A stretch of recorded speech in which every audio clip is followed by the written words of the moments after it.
This is Diane de Poitiers, the golden mistress of King Henry II of France. Normally when you say something's golden, you're talking metaphorically. Not in this case. Diane stands out in the annals of the history of French mistresses for two reasons. Number one, she exerted a colossal influence over the king, like nothing anybody had seen before. And number two, she was 20 years older than King Henry. In fact, she'd become his mistress when he was 15 years old and she was 35. So it's all just a little bit gross and weird, isn't it? But then mind you, Diane herself had been married off at the age of 15 to some guy who was 39 years older than she was.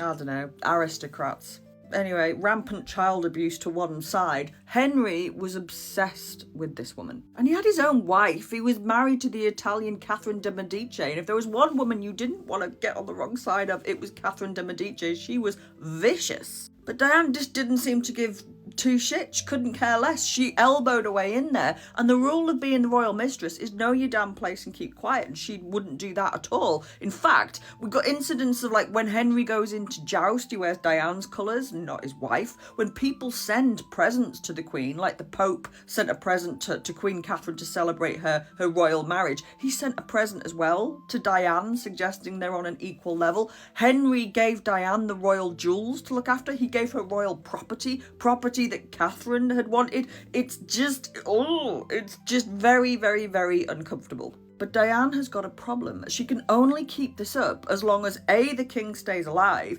and B, he stays in love with her. He still fancies her. Both things could change in a heartbeat. And even at the time, people thought that their relationship was a bit weird. They thought that the influence she had over him and the age difference, it was just too odd. So there was a lot of pressure here. And Diane is in direct competition, not only with the Queen, but with a fleet of much younger mistresses as well. So she's going to do everything she can to try and hold on to her looks. And one of the things that she does, we know that she does, is that she drank gold. Gold was believed to have all kinds of anti-aging and beautifying properties. It has done since the ancient world. And really the only reason for that is A, it's expensive, and B, it looks really pretty, so it must make me pretty too. And we know that Diane was using it. This is what one French courtier had to say. I saw her at the age of 70 years, beautiful of face, also fresh and pleasant as she had been at 30 years of age. And especially she had a very large whiteness without any makeup. Oh, I bet she had makeup on. But it is well said that every morning she used some drinks made up of drinkable gold and other drugs, which I do not know, given by good doctors and subtle apothecaries.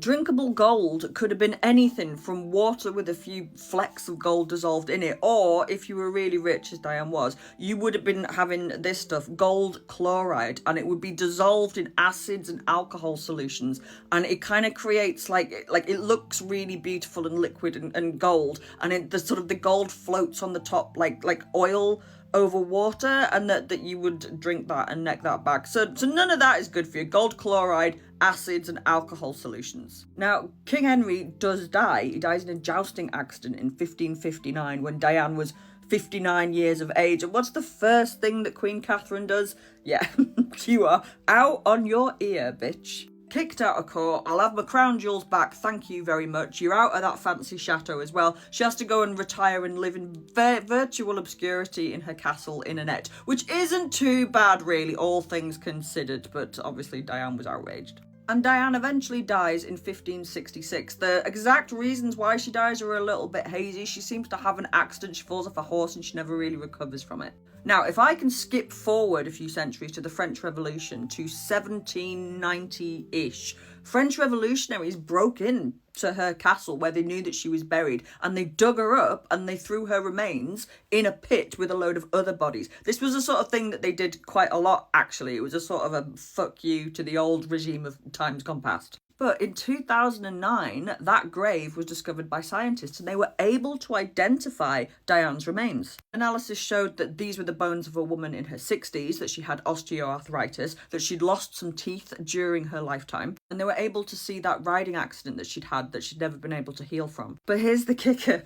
They also tested her remains, her hair and the tissues that survived for gold. And the results showed that the levels of gold in this woman's system were 500 times what you would expect a normal person to have had. 500 times. That is a lot of gold that this woman was swigging. And gold might be very pretty, but it is not good for you. Here are just a few of the symptoms of gold toxicity. dermatitis, stomach issues, alopecia, trophaic nails, blue skin, metallic taste, that's the least of your fucking worries, diarrhea, it just goes on and on, it's just all awful. There's a very good chance that it was gold toxicity that contributed to her death in the end, because it was that meant that her body couldn't recover from this riding accident. So Diane's obsession with staying young and beautiful probably contributed towards an earlier death. And if you want the full inside scientific scoop on all of this, this article was published in the British Medical Journal. Go and look it up. It'll give you all of the detail, all of the facts and the figures and the data. But that was Diane de Poitiers, the woman who drank so much gold it killed her.